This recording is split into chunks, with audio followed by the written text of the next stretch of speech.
Hello, friends. On the 28th of April, 1988, at 1 p.m., the Aloha Airlines Flight 243 was about to take off. It was a beautiful day. The sun was shining, and most of the people came here to enjoy the holiday, to celebrate their vacation. If you don't know Hawaii, then it's a group of islands in the Pacific Ocean, which is a part of America. They are very beautiful islands, and their capital is Honolulu. This flight was actually going from Hilo to Honolulu. Hilo is the southernmost island of Hawaii, but this distance is not much. It's just a 35-minute flight, a routine flight. These Aloha Airlines are the local airlines here, which connect different islands. Now, because the distances are so small, this specific plane has already flown 8 times since morning. It has gone on 3 different round trips, but this is not unusual. This is normal for such planes. Everything was going as it should. Passengers board, the doors of the flight are closed, and at exactly 1:25 p.m., the flight takes off. There is just one unusual thing here. When a passenger was boarding the plane, he saw a crack in the plane's body. There are different sheets attached to the plane's body. He saw a crack in one of the sheets, but he didn't tell anyone about it. He thought it doesn't matter. It's a reputable airline. The plane flies regularly. It's regularly inspected. If there was a problem, they would have noticed. There must be a small mistake. But this one mistake was so big that no one could have imagined. Just after 10 to 15 minutes of the plane's takeoff, air hostesses come with a trolley and serve drinks to the passengers. The seatbelt sign was not removed yet because it is usually removed when the plane reaches cruising altitude. And for this plane, the cruising altitude was 24,000 feet. There are 3 air hostesses in the flight who are serving drinks to the passengers, and just 20 minutes after taking off, this flight reaches a cruising altitude of 24,000 feet, and as soon as it reaches this height, a big explosion occurs. All the passengers hear a loud bang, and suddenly there is a rapid decompression. There is a problem in breathing, and all the stuff starts flying around. Total chaos and a lot of confusion. What is happening? Some passengers look around and see that the plane's roof and surrounding walls are missing. They see the open sky above. The difference is that the initial part of the plane is now 35 square meters apart. Now, what happens is that the air is always pressurized in the cabins of the airplanes so that we can breathe normally. Otherwise, the atmospheric pressure at the height of 24,000 feet is very low. The air becomes thin, and we cannot breathe normally at that height. That's why airplanes have their own pressurization system, which regulates the air by pumping it. If for some reason the system breaks down and the airplane is flying at the same altitude, then, in case of emergency, those oxygen masks will be dropped. You must have heard it in safety briefings. In the event of loss of cabin pressure, oxygen masks will drop. In these oxygen masks, there is typically 15 to 20 minutes of oxygen, at which time the pilot has to bring the plane down and take it to an altitude where it can breathe normally. This happened below 10,000 feet. Now, in our story, what happened in Flight 243, Z350 oxygen masks did fall down, but the oxygen mask system was not working. Because of the plane's roof breaking, the oxygen mask system was also completely destroyed. People immediately started to fear hypoxia immediately. This is a condition in which if your body doesn't get sufficient oxygen, you can become unconscious and even die. Within seconds, people started to feel dizzy and confused, and in such cases, it takes 1 to 2 minutes to become unconscious. Michelle Honda, an air hostess who was with row 15 when this explosion happened, tries to contact a cockpit through intercom. But there is no response from the other hand. No answer was received. The second air hostess, C.B. Lansing, who was serving a drink to a passenger near row 5 when the roof of the plane flew off, she too flew out of the plane. The third was her colleague Jane Sato near row 2. She falls to the ground when a luggage hits her face. There was a commotion all around. When Michelle did not get any answer from the pilots, she went to each passenger and asked, so she started asking each and every passenger, "Do you know how to fly a plane? Do you know how to fly a plane? Do you know how to fly a plane?" The passengers got even more scared after hearing her. "That you are asking us to fly a plane? What about the pilots here? If there are no pilots, we will all crash." She slowly reaches near the cockpit, rubbing her hands on the ground.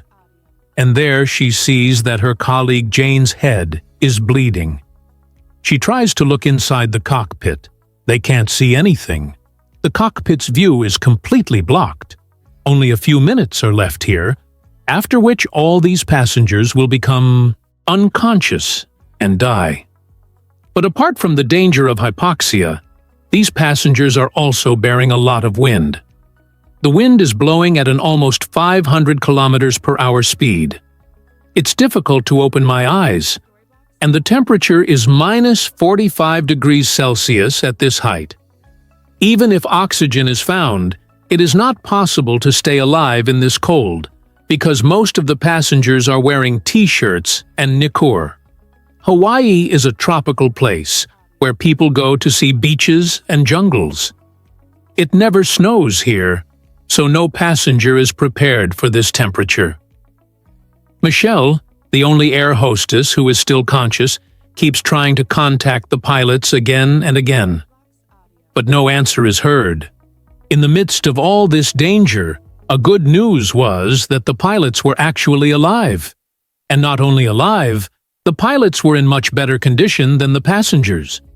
Their oxygen mask was thankfully working.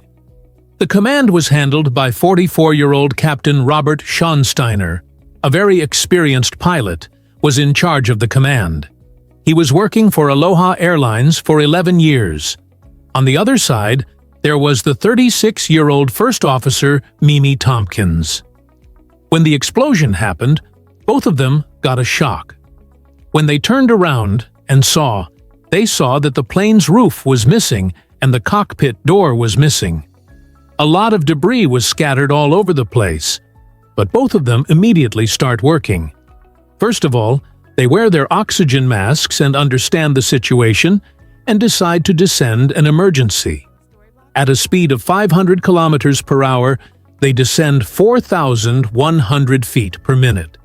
But this game of time was not limited to just bringing the plane down a little. Another bigger problem for them arises. It is found that due to this incident, the nose of the plane, the front part in which they are sitting, has gone down by about 1 meter. Only with the help of the ground part of the plane, the cockpit and cabin are still connected. If they keep flying like this for a long time, then by bending, these two parts may break and separate from each other. Mimi Tompkins contacts Honolulu and informs them what has happened here.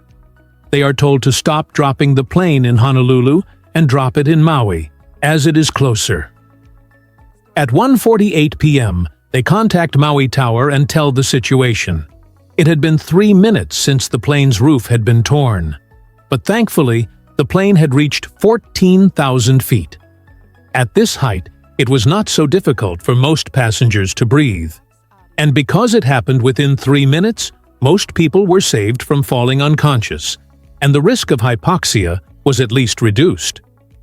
Mimi Tompkins contacted Maui Airport and said, "Keep all emergency services ready. Anything can happen."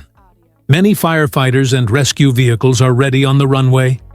Everyone is waiting for this plane to land. After a minute, the plane reached a height of 10,000 feet. But another problem. There was a huge mountain of 10,000 feet, the Haleakala Summit. This mountain was right in the middle of the plane and Maui Airport. Captain Roberts slows down the plane. 210 knots, 200 knots, 170 knots. he keeps slowing it down. He flies it as slowly as possible. If it goes below this, there can be a problem in flight control. But maintaining this speed of 170 knots, he pulls the plane out of the middle of two islands. Avoiding the mountain, the plane turns and heads towards the airport. This was the point when the passengers were in a panic. They finally realize that there is a pilot in our plane who is not only alive, but also able to fly the plane properly. As the plane starts coming down towards the runway, Mimi Tompkins brings the landing gear down. There should be 3 sets of wheels, 2 on the rear and 1 on the front. The rear one is called the main gear, and the indicator was indicating that the main gear has been successfully released. But the nose gear, the front wheel, is not able to come down. Now, technically, without the front wheel, without the nose gear, it is possible to land. This is called belly landing in emergency cases. But in this specific case, where the middle part of the plane has become so weak, the roof is already missing. Pilots are afraid that if such a landing attempt is made, the plane will definitely crash. And if something happens in the fuel tank, it could also blast. His airplane, in the condition it was in, was that he didn't have a nose gear. Because when the nose touched down on the runway, it would have broken the airplane apart, therefore breaking probably the fuel tanks apart, which could lead to a very dramatic fire and explosion. Or breaking probably the fuel tanks apart, which could lead to a very dramatic fire and explosion. To see each other. Most of the passengers were still very scared, and the reason behind it was justified. As the plane was coming down, it started moving side to side. The pilot realized that the left engine had failed. This engine is manually restarted, but unfortunately, nothing happens. Until then, all the emergency services on the runway were on duty. Firefighters, ambulances, evacuation teams, everyone was preparing for the worst situation. How to minimize the damage.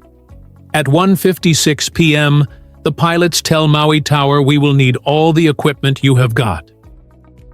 Meanwhile, a man standing on the runway was looking at the plane with binoculars. That's when he could see it. Actually, the nose gear has been successfully released. That means the plane will not need belly landing. The pilots are informed, and the pilots are in a great pain. And then, at 1:58, exactly 13 minutes and 42 seconds after the explosion, Aloha Airlines Flight 243 touches down on the runway. Apart from using the captain brakes, the remaining engine number 2 is also used for thrust reverser, and the plane slowly comes to a halt. All the emergency teams on the runway feel relieved. The passengers are brought down by the emergency exit from the plane. A real video of this was also taken at that time, which you can see on the screen, in which the passengers are safely coming down via slide. All the passengers applaud the captain and thank him for saving their lives. Although most of the people were safe, many passengers were seriously injured. A 84-year-old female passenger who was sitting on seat 5A was the most injured with a skull fracture. The right hand of the passenger sitting on seat 6A was broken. Passengers sitting on 4A and 4F were seriously injured. Basically, most of the passengers sitting on rows 4, 5, 6, 7 were seriously injured, because the roof of that area was torn, and the passengers sitting on rows 8 to 21 were only minorly injured. There were also 21 passengers who were not injured at all. Air hostess Jane Sato was still unconscious, and she was suffering from a concussion. Air hostess Michelle Honda was safe, and after landing she counts the passengers to check how many are missing. And it turns out that it is a miraculous thing that everyone is safe, except for one. 58-year-old air hostess C.B. Lansing was the only victim of this incident. Later, search teams tried to find her, but unfortunately, they could not find her body. She disappeared forever in the depths of the ocean. But the remaining 94 people were thanking their fate that they survived. Thank you for watching.